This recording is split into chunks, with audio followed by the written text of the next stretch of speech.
Welcome, Caroline. Thank you for joining us today. My pleasure. My pleasure. Allow me to introduce you. Caroline Myss is a best-selling author and globally respected speaker in the fields of human consciousness, spirituality and mysticism, health, energy medicine, and the science of medical intuition.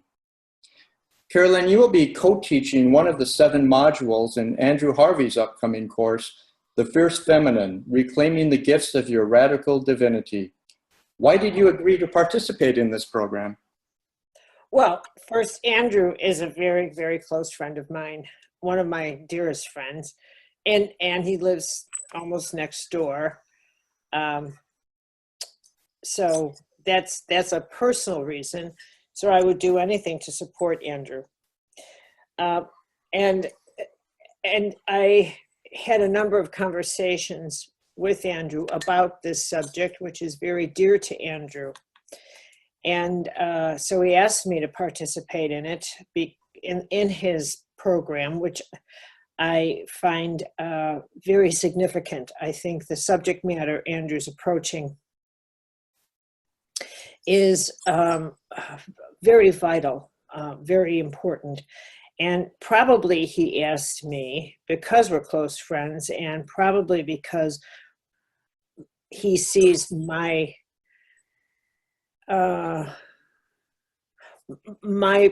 particular position on the feminine to be more, I would say, mystically radical than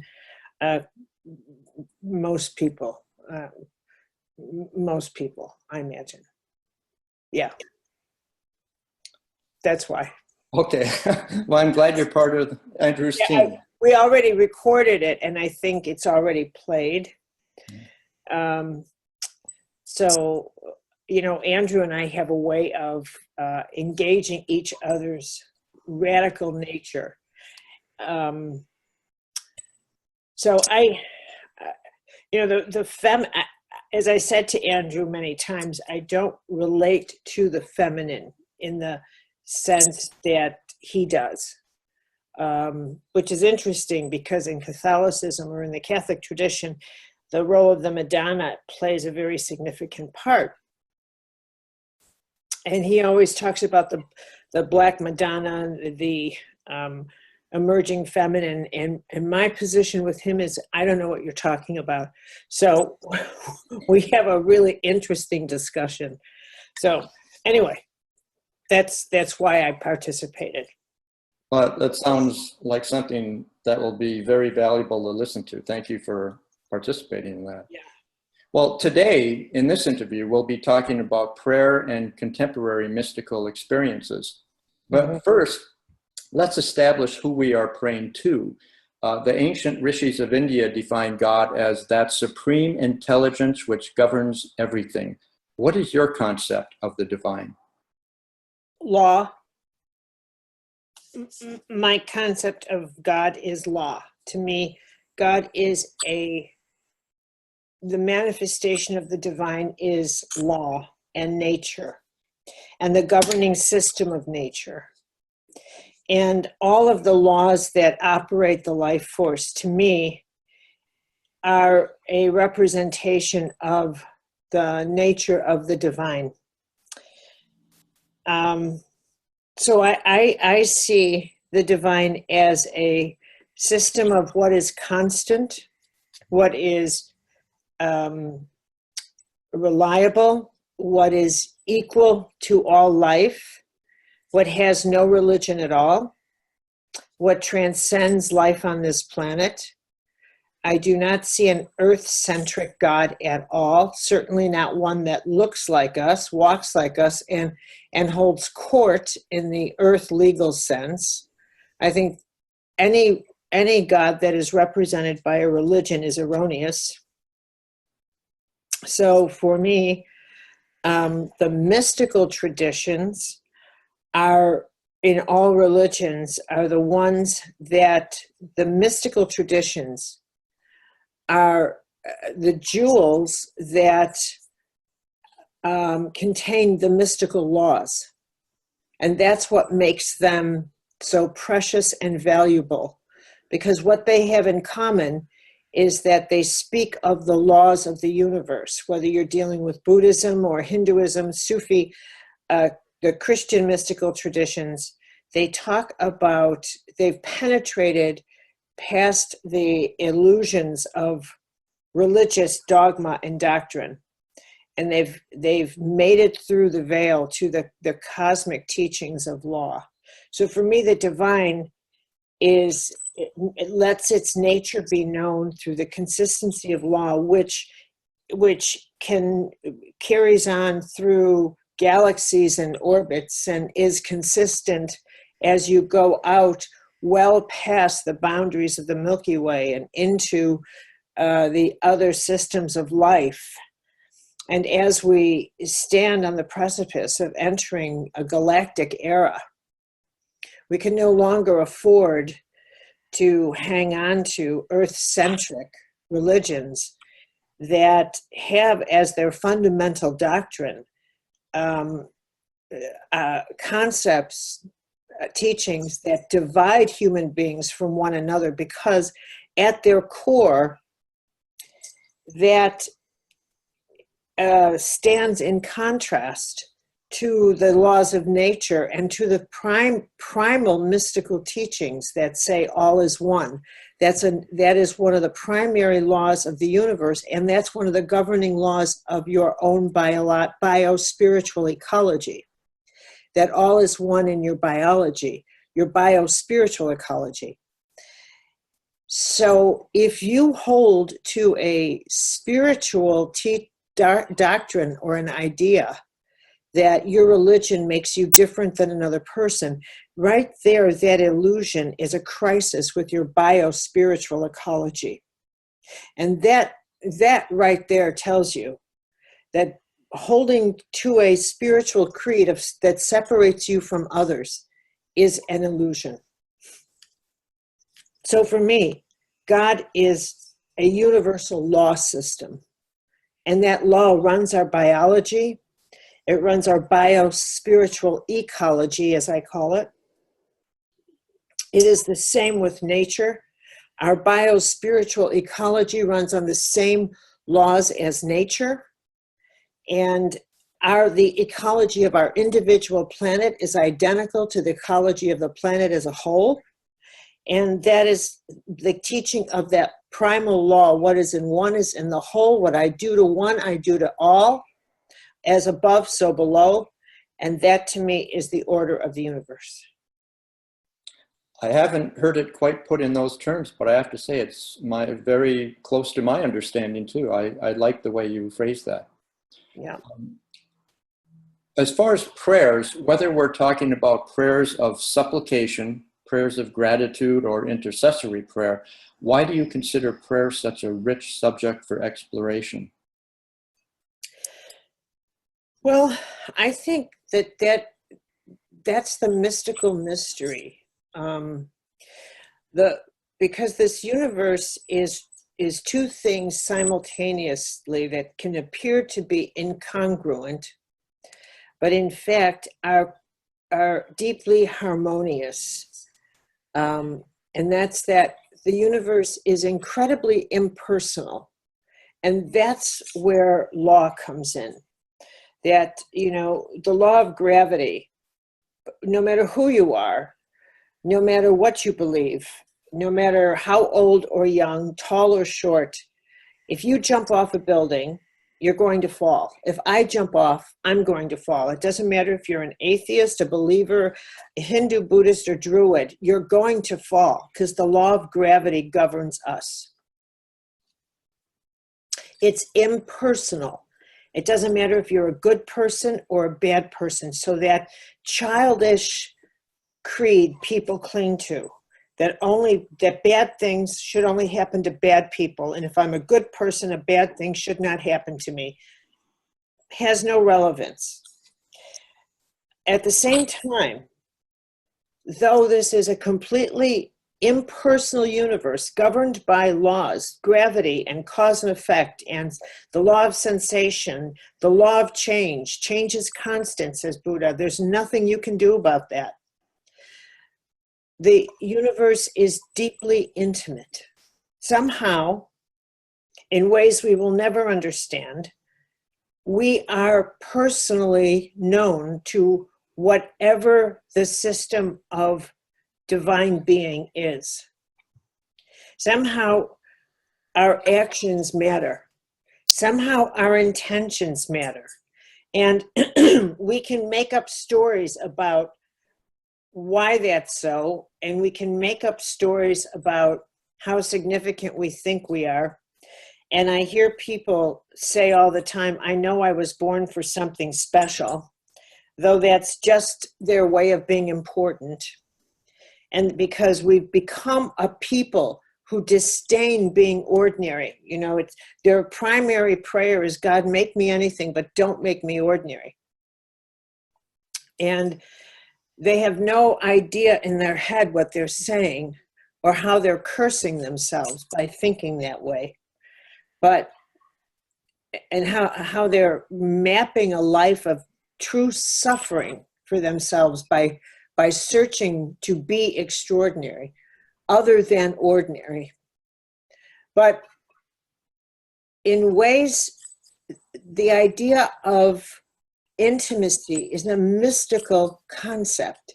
It's a mystical position because it is a mystery in that every choice matters. Every act of goodness is somehow calculated. It's somehow calculated. And, you know, today I was listening, as I'm sure many people have been, to the latest slaughter in Texas at this church. And it strikes me again that it's in a church, yet another church, like the church in South Carolina, like the Amish girls that were killed several years ago, these holy places where evil that goes into these places and strikes out at innocent people. And here all of these people are struck down, and yet a 5-year-old who was hit with 5 bullets, I believe, survived somehow. And I cannot help, you know, ask what the kinds of questions that I tell people not to ask, yet I find myself asking, which is, how is it that this little 5-year-old was somehow saved and 8 members of another family were not? I don't, and as soon as I ask that, I say to myself, these are not the questions you should ask. And these are the questions you would tell another. Don't ask what cannot be answered. That is a way of putting yourself on a path of endless torment. And yet I find that is exactly what I cannot understand about the universe and the nature of God, these great mysteries of how it seems such effort will get such miraculous effort will be put into saving one amongst a Holocaust. And yet the Holocaust happens. I don't know why things happen like that, Phil. But they do. And yet at the same time, I believe that the power of prayer is so extraordinary. And I also look at the world now, and I know we're spinning in vortexes of unbelievable darkness and madness. But I think that prayer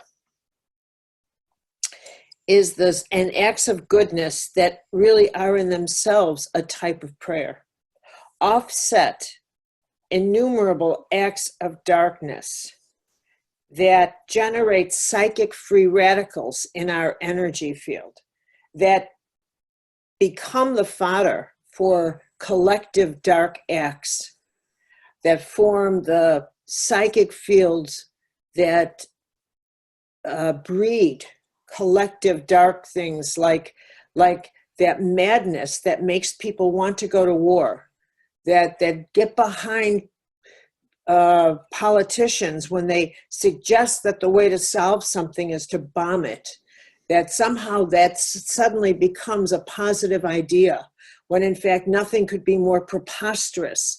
And that prayer in a way comes to the rescue in the unconscious of the collective and shines a light on and stops people from thinking that's a good idea. It's not a good idea. And it brings, enough people to the realization that that's insanity, that we may become very close to our own annihilation. And maybe if people stop believing in prayer, maybe we won't save ourselves. But I believe that prayer is essential to offset the constant generating of dark energy. For exactly that reason, that somehow it seeps into the unconscious of human beings, so that in ways of seeping in and maybe inspiring them to think that that's not a good idea. I just don't buy this. One day the light goes on and they think, I don't trust that man anymore. I just don't trust. This is insane. I can't. Hatred's not working. I mean, this is because darkness works in exactly the opposite way. Darkness makes people afraid of their own countrymen. It makes people think that guns are a way of resolving their pain, that I'm in so much pain, I get to kill a church full of people because I'm so unhappy. This is the insanity. I'm so entitled to feeling good that when I'm feeling bad, I get to beat people up. I get to bomb them. I get to go into a church and blow people away because I'm entitled to that, because I'm so unhappy and someone's responsible for my unhappiness, blah, blah, blah, blah, blah. And that's how exaggerated entitlement has become. What you just said reminds me of a beautiful phrase that you had said earlier in something I read that really jumped out at me. You said people who are mourning the absence of perfection in their lives. And that applies quite well. And as far as the questions you said earlier, I think I would say beware of anyone who says they have definite answers to those questions, because we cannot know. Precisely. We cannot know. And what is the nature of faith? Faith is not that you believe that impossible things are going to be made possible. That's a child. That's a child. That, it's no wonder people find it difficult to have faith. It's because they don't understand faith. But part of what makes it also difficult is that we're the first society in these last decades. We, the people of the nuclear age, are the generations that have taken down the pillars of human society that have always, always stood strong. Mm-hmm. And we're the ones that took them down. We are.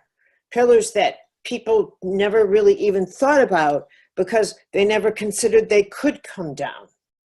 We took down the pillar of the structure of family, the structure of community, the backbone of church as community or synagogue, the backbone of faith as community, the backbone of the structure of family as community.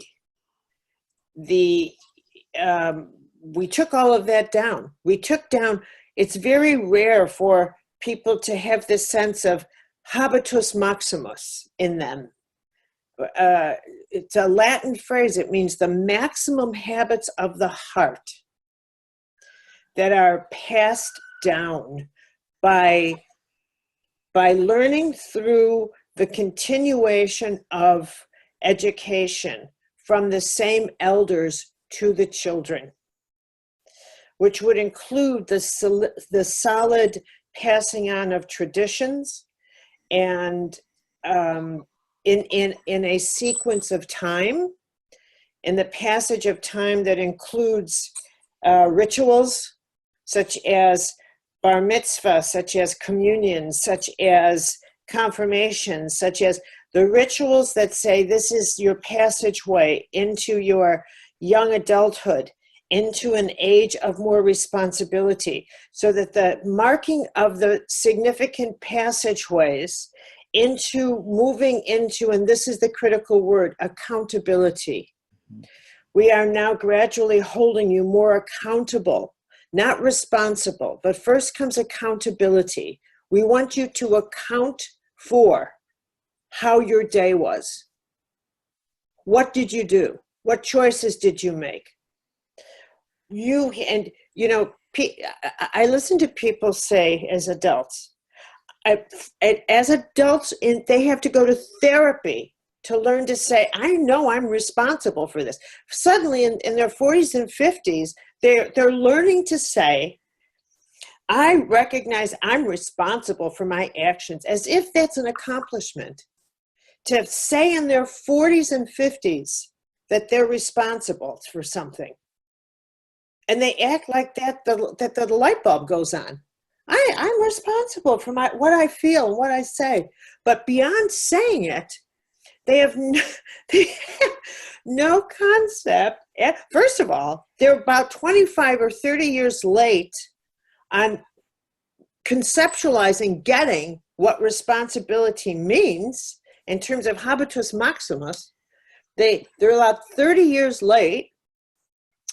And secondly, saying that you're responsible means nothing unless it's backed up by, and as a result of getting that I'm responsible.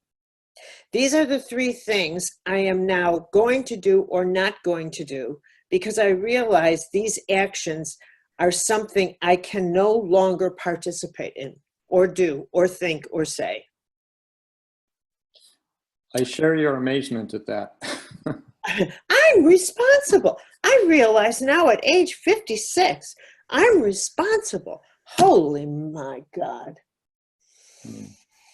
Anyway, back to prayer. Mm-hmm. So did any particular experience awaken you to the impact that prayer can make in our lives? Or is this a gradual? No. I'm uncomfortable talking about that. I'm extremely uncomfortable, Phil, because I've never been out of the prayer. I'm not somebody who had to learn how to pray when I was older. Mm-hmm. I was always praying. I mean, I grew up in a prayerful household, and I went to a Catholic school, and I was educated in a convent, blah, blah, blah. I mean, come on, my whole life was that. But in addition to that, I never had that sense that my issues with Catholicism were dogmatic. And in order to deal with that, and doctrinal, and I then went to graduate school to resolve that. I didn't just walk away and say the hell with that church. I was never scarred. I had magnificent professors. I had magnificent teachers, both the nuns and the Jesuits, and the people who educated me were brilliant and wonderful scholars. I observed the consistency of faith versus hypocrisy. So I did not see the side so many people saw. And yet, even through that, I realized that the limitations of the Vatican part of it. So I sought the mystical part and became fascinated with miracles and mysticism and the transcendent path.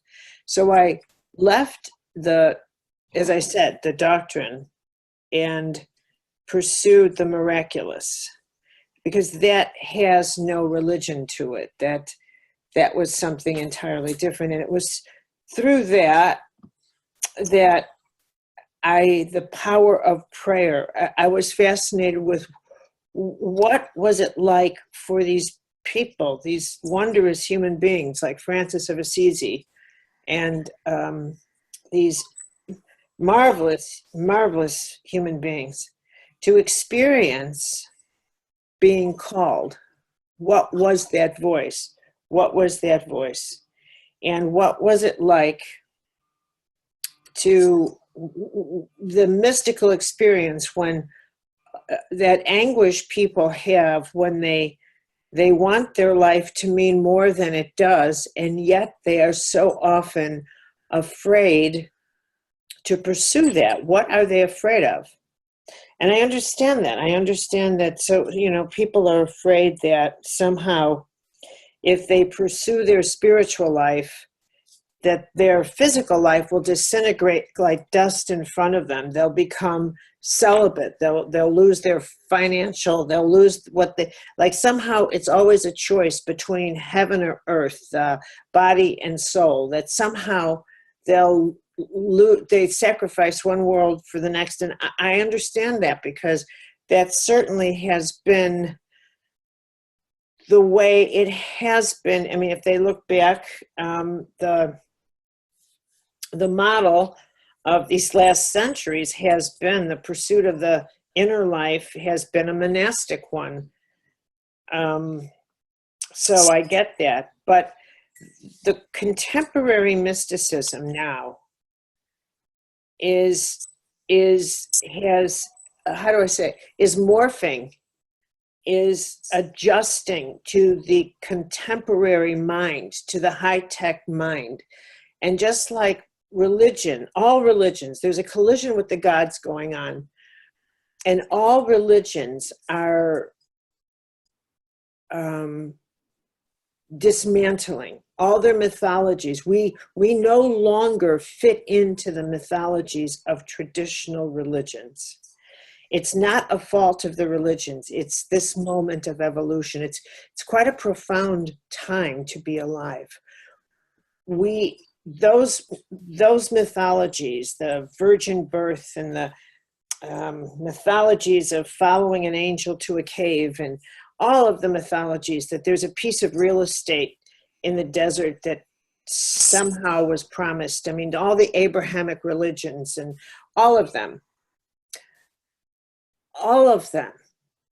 no longer can sustain the consciousness of a planetary community that must learn for its own survival, for its next evolutionary spin, to base its consciousness on the laws of nature and biospiritual ecology, that divinity must become organic and cosmic in proportion. And that these stories that have sustained humanity through its planetary era, through its sovereign era of forming nation states, that mimic forming, getting to know the organs of the body, that era is over. And now it is the time of, we no longer need to have gods that look like us, that are half God and half man, from going from the gods of the Romans and the Greeks to a half God, half man Hercules, to a physical half God, half man Jesus, to incarnating that divinity into us so that we think we're half God and half man. It is over. Now we have to shed all of those myths that the gods look like us, walk like us, talk like us, to a organic divinity that can extend into the cosmos, so that we can finally stop with the religious wars. And they're all religious wars, all of them, from the Middle East to no matter what part of the world. and we finally can find a way to become a global community, like it or not, that we finally get the law that what is in one is actually in the whole, the way Buddha said it, the way Jesus said it, the laws of the universe, the way that match our biology and our ecology and our environment, that they are one and the same, that we will not heal our environmental issues. We will not heal the environment itself until we are able to recognize that our theology must become a bio-spiritual ecology, because they're one and the same. And that is how we must worship, in that whole sense that we live this bio-spiritual ecology is our new monastery. This life, this planet, this humanity is our monastery. Humanity is our monastery. We are certainly on the cusp of a profound transformation, which is why, as you're talking, there's so much resistance to it. People don't want to leave what they know behind. But, well, this won't be the generation that accomplishes that, Phil. Mm-hmm. By any means. By any means. Let me tell you something. When they discovered electricity, the people who had candles in their home died with candles in their home. They weren't the ones to get electricity. You got it? I got it. Okay. So it will take when you grow up in a world, you don't want your world to go. You don't want your world to go. Look, I did not grow up with computers. We did not. We're the same age. We didn't grow up with computers. We didn't grow up with any of this high voltage technology. And I look at the kids in my family, and they did not grow up. They were not educated the way I was, with Latin and with Greek and with the classics and with music and with I'm a dinosaur for as far as they're concerned. I'm a dinosaur. The other day I quoted something from Plato, and they were like, "Who?" And I was mortified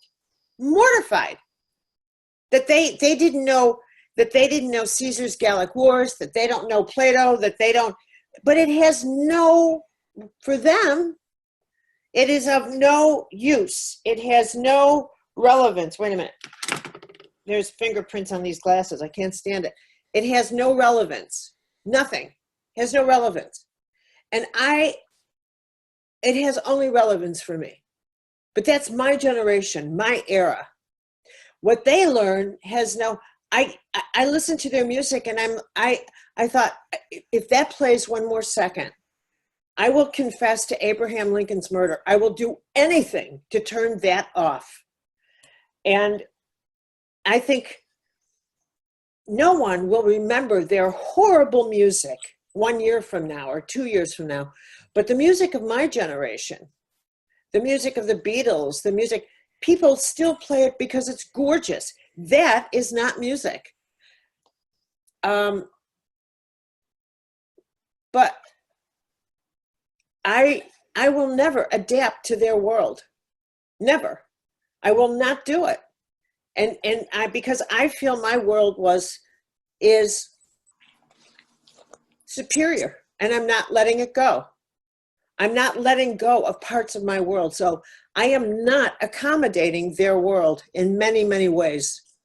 And they won't accommodate the world of the next generation. There'll be much about the world that they grew up in that they will hold on to themselves. I'm with you. Because that's the way it is. Mm-hmm. I am not letting go of your oatmeal raisin cookies. and that you send me. I'm not letting go of a lot of the ways I cooked. I don't care if they say, oh, it's so, hell with them. I still make certain things with a lot of butter. And I'm not interested in those cookbooks. that say you got to do this. I don't pay attention to that. I cook a lot of the ways that I grew up with, and guess what? I'm healthier than a lot of people I know. Mm-hmm. So blah blah blah blah blah, right? and I forget it. A lot of the old ways and a lot of the modern stuff, a lot of contemporary thinking, I've absorbed obviously into my life. A lot of contemporary thinking, but I do see that all is one, and I apply that, and I see where the world is going, and I am in support of that. I'm completely involved in that evolution, but I'm not on the first car of that train. I'm somewhere in the middle, but I'm not on the caboose, because I don't fight evolution. I don't fight evolution. So I see where it's going. And where prayer comes in for me is I don't pray for things to not be so. When I say to people, I've had questions like, I love this one, and I've had it so often. Do you have any prayers that work? And because I think people think prayer is like magic or something, and they are very disappointed. I'm not sure what they think God is, if it's some kind of off-planet being, like an isolated being that somehow lives somewhere out there, up there, over there. I'm not sure what they think. But if there was a way to explain the divine, I think the divine is this whole system at a different vibration. Like when people have near-death experiences, they always describe the whole place that they land as a whole bright light. Not but a bright tunnel appears, and then they're completely absorbed into light. There's nothing else but light. So in a sense, if you thought that through, they're not up there in light. It's as if where you are somehow shifts to the vibration of its light content, as if life is like a block of ice, and dying is when that ice shifts to mist. It's in the same spot. It's just that you are now in its mist proportion. You're now in the mist vibration of ice. You've melted through the density, and you're in the light, but it's light everywhere. So you're in the mist of what a tree looks like. You're in the mist of the tree. So you're in the mist form of a tree. You're in the mist of everything. The galaxies become mist. You are in the midst of everything that if it gets reduced to, or if it gets frozen in time and space, you can see it frozen in time and space, moving at the speed of what we call time, of what we've come to know as time, densification. But when we are not dense, we perceive it in its light form. But it must be everywhere. All that is must now be at light. Converts to light instantly, including us. Mm-hmm. And all of this is an expression of the divine, because it is all a compound of the nature of that one force. So it is in all things, and it is everywhere. And I think when the mystics have had experiences of this, Buddha had that, Teresa of Avila had that. I think Jesus had an illumination. like that. I think the one Jesus had was that illumination blasted through him, whereas Teresa visited that illumination, Teresa of Avila. And when she came back, that's when Jesus was standing with the prophets. He was now way into that orbit. He was now amongst the heavens of that equal status. When Teresa was exposed to that, her body became like stone on earth. And when she came back, her sister said, "Where did you go?" And she said, my brain wanted to come with, but it can't. It can't go there. There aren't any words, and it can't. It simply cannot go there. What prayer is a soul language. It's a language that is beyond the mind. So you can keep yourself in the mental world by saying, you know, God, take care of me. God, protect me. Blah, blah, blah, blah, blah. And all you do is you keep yourself on the hamster wheel of ordinary experiences while thinking you're born to be extraordinary. But in fact, you are terrified of any truly extraordinary inner perceptions. You want extraordinary gratification, but there's nothing in you that's strong enough to sustain a truly extraordinary inner experience. You simply want extraordinary gratification. You want extraordinary recognition, but you're not extraordinary. You are so ordinary because what you seek is it's for a weak person. A weak person wants extraordinary recognition. Mm-hmm. But the truly extraordinary soul ventures into these waters that say, show me the truth. What is this universe made of? And if I need to change, if I need to be taken into a place where I see something so extraordinary that I can't explain it to another person, and it changes me so profoundly that I must stand alone in that reality. I cannot verify it for anybody. I can't explain it. It will change the way I see the world, and I must stand alone in that. I must stand alone in how I will then understand the world. One has to be extraordinarily strong to stand alone in a perception of truth. To know, for example, if that it is one thing to stand with a bunch of people who say, the trees are conscious, the birds are conscious, blah, blah, blah, blah, blah.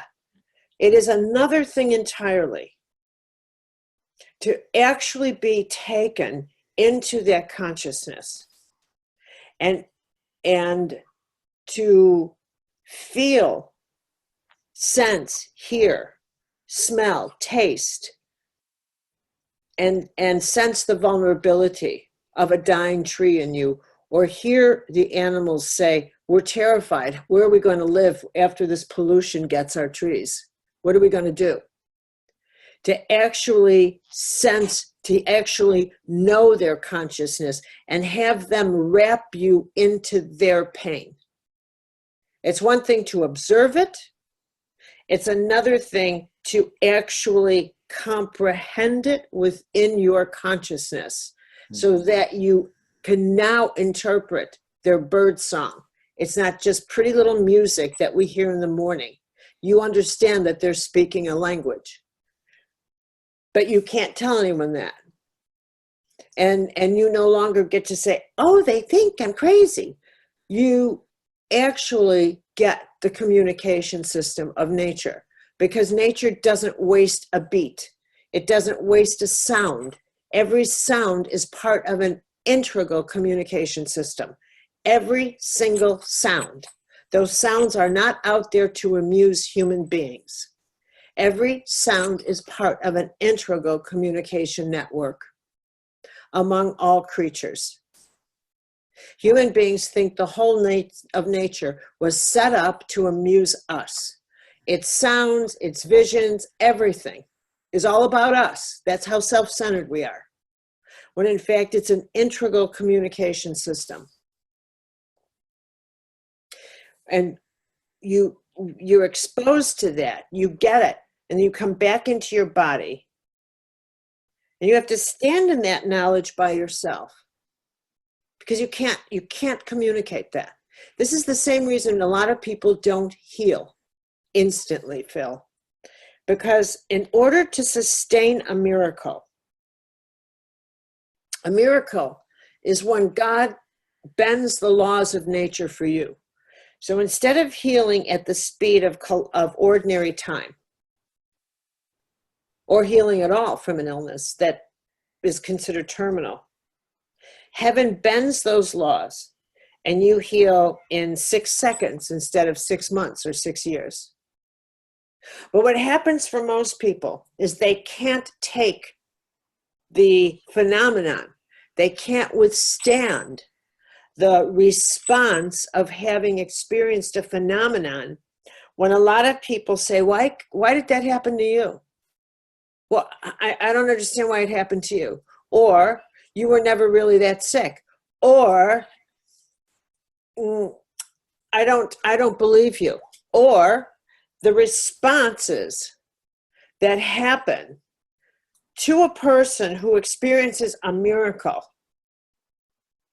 or what's called a miracle, are often so harsh that that person ends up sicker as a consequence because they're not able to stand in their strength and say, I detach from the need for approval. They're not able to do that.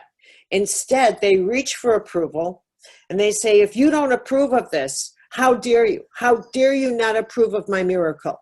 How dare you give me this kind of response? They end up sicker from their rage and their resentment. So it's really in God's compassion that they are denied an experience that they are not strong enough to sustain, because they live in a world where they are so woven into the need to have other people approve of their experiences that they're not yet strong enough to be given an experience in which they have to stand alone. Do you see? Yes, and they also need to detach from the need to know why the miracle happened, as you've talked about before. Right, and what prayer is God, give me the strength to endure a truth. And it is an endurance, to endure an experience nobody else has had. That's why you pray.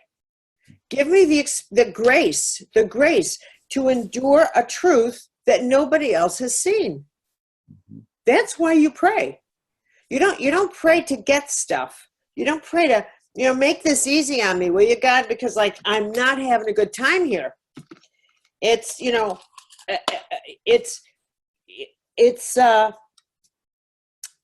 me the strength here to get through this, because this is not, wow. You don't pray to have your path taken away from you, because that's never going to happen. You pray to figure out the wise way through it. That's always going to happen. Well, I certainly agree with you that all is one, all is divine, except for rap music. Oh, God. Oh! I think we'll just have to be the generation that is satisfied with just taking the first few steps towards lasting transformation here. Yeah. So what fascinates me about prayer, and here's kind of a long question, is we often tell people, I'm praying for you, or I'm sending you love. Yeah. However, Larry Dossey, who's written extensively about scientific studies that have validated the power of prayer, says that mental and spiritual energy operate beyond the scope of what science can measure or language can explain. But given that we can reach and affect each other through the complex web of divine energy that we call the universe or unified field or whatever.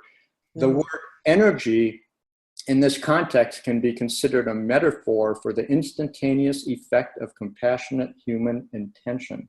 How does that explanation of the mechanics of prayer resonate for you? I think he's right. I think absolutely. I think, as I say, I think love, a positive intention, they all qualify. You're just playing a word game if you want to define prayer. Any positive, anything that's positive, anything that comes from the heart, anything that is of good intention qualifies as a prayer, as a prayer. Mm-hmm. Any kind thought, any kind action. And a kind action is a prayer. It's action prayer. I mean, anything. And believe me, it's monitored. It's monitored. Mm-hmm. It's paid attention to.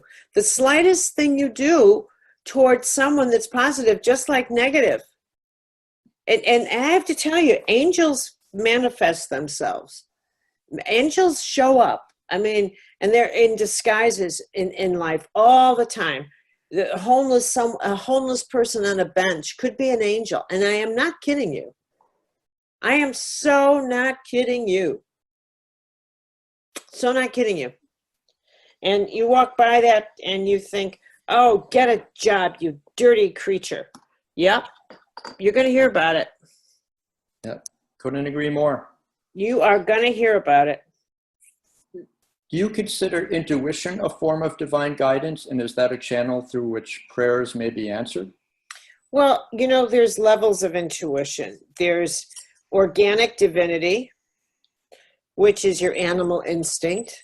Then there's gut intuition, that's sort of, should I buy this or not? And that inner instinct that says, you are so in debt, you don't need this, no, It's sort of gut response. I mean, that's not higher guidance. That's just common sense, gut reflex that says, no. You're reading through a menu that says, God, this looks good. And then you think, you're diabetic. Duh, you don't eat that. So I wouldn't, that's a cross between sort of like gut and guidance, because you always get guidance to maintain your health. You always do. You always get guidance to maintain your health. That's part of the bargain. That's part of the operating system. That's just because your operating system is in the business of keeping you healthy, keeping you alive. That's what it does.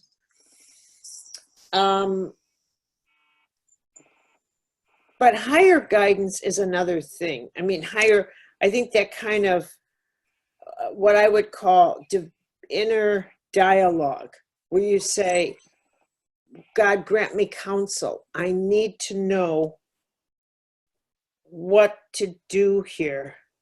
I need to know. Grant me guidance. I need to hear from you on whether, what do you want me to do with this person? What should I do here? Should I divorce? Should I marry? I mean, these types of deeper questions, this type of deeper guidance is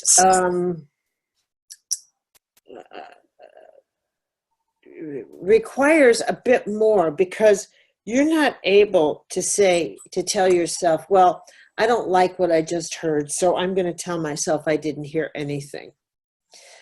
When you ask for counsel, as in the order of St. Benedict, as in with Benedictines, the way Benedict was so clear, as was Teresa, as was Francis of Assisi, you are putting yourself, you are wide open, and oftentimes you ask for this guidance. You may not like what you hear, but you don't have the option of saying, therefore, I did not hear it. Number two, you don't have the option of not following. but because you didn't like what you heard. And you have to be a very strong person to, and have a lot of faith to say, this is what I heard, and I need to do that. And in all my career, I think I can count on 3 fingers the number of times I have heard someone say to me, I got this in guidance. I don't want to do this, but I need to. I was told to do this. All the time, what I hear are people saying, I was told I need to do this. It was always what they want to do. Always a fantasy, always what they want to do. It was always conveniently what they want to do. I've never, 3 times in 35 years, I've heard someone say, I had someone say to me, I got this in guidance. It woke me up. I don't want to do this, but that's I guess that's what I need to do. Only 3 times. And those are the 3 times that I thought, that's the real thing. All the rest, nothing but fantasy. Nothing but a way to say, I don't want to take responsibility for how this comes out. So I've decided to say it's guidance. Mm-hmm. You know, it's often been said that the most powerful prayer is, thy will be done. Mm-hmm. Do you agree with that assessment, and why? Well, because I think you really have to go to the Garden of Gethsemane and see the whole lay of the land there, which is that the prayer took place on the Holy Thursday, as Jesus said, not mind you. There wasn't anyone taking notes. So we have to remember that. But it was when, as he was about to begin the worst ordeal in his death, and he said, and remember, Jesus was living out a drama that was all about living through every single thing, every single action that human beings have always used as an excuse to strike out at other human beings. He was about to do that. He was about to go through every single action that always gave human beings permission to harm another person. He was about, he needed to go through betrayal, abandonment, being brutalized, being falsely accused, undergoing a trial, being arrested for things he didn't do, you name it. All of these are the crimes of the earth that position a person to strike back and be with righteous hatred. And yet he said, look, his message is clear.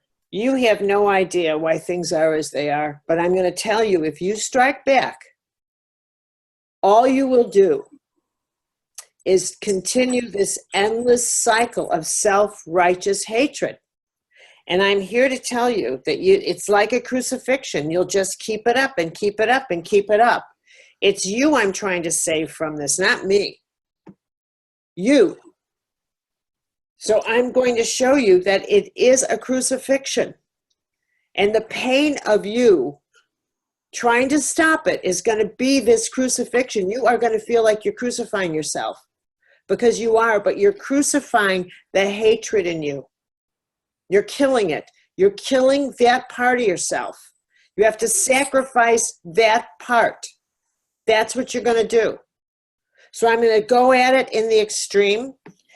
But the first thing he said was, because this is the first thing you're going to do.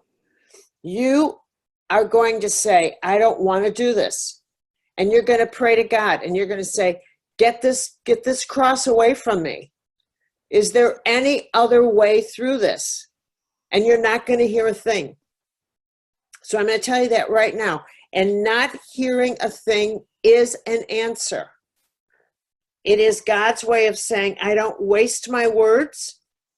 If you don't hear from me, it's because I'm not changing my mind. Proceed as ordered. Silence is a response. If you don't get any other directives, it's because there are no other directives. So don't say you're not getting an answer. You got an answer. Silence is an answer. No answer means you're exactly on the right course. So stop playing stupid and just keep going. One last question. Yes. When a certain outcome is desired, Yeah. some people choose to pray, let go and let God, while others adopt an aggressive do-it-yourself mindset. I like the way you reconcile this free will versus divine will conundrum by explaining that you should do what you feel guided to do while staying open to unanticipated outcomes. Mm-hmm. Can you elaborate on that? You just did. All that needs to be said? Yeah, I mean, what else can I say? I mean, I think, do everything that you feel guided to do, but I never push the river. Mm-hmm. And I, never, I think it's folly to have expectations of what you hope to achieve, of what you want, to pray for certain outcomes. Please, God, make me happy. Please, God, find love for me. Please, blah, blah, blah, blah, blah. I mean, you're only going to fall out flat on your face, because what that presumes is that all the people in your life are there just to make you happy, just to serve you. And you're always, always, always going to be disappointed. Because it's not that people disappoint you, it's that you just don't get how life is set up. And life is not set up around you. And that's what you have to understand. Any more than your life is set up around anybody else. And that's what you have to ask yourself. Was I born to serve another person? Is my life all about serving someone else? And what's the likelihood that's true? So don't think anyone else was born to take care of you, because that's just not true. So your best way is to become very reflective and pay attention to your conscience. The word consciousness is of no value to you, but the word conscience is. Monitor your conscience and pay attention to the quality of your choices and your motivation, your agenda, why you make the choices you do. That is a form of inner prayer, a contemplation, reflection. Why do I do what I do? What motivates me? And if you're motivated by anger, by the need for attention, by the lesser choices in life, by if you lie, if you don't tell the truth, known AKA lie, and you think it's okay, if you ever tell yourself it's okay because other people do it,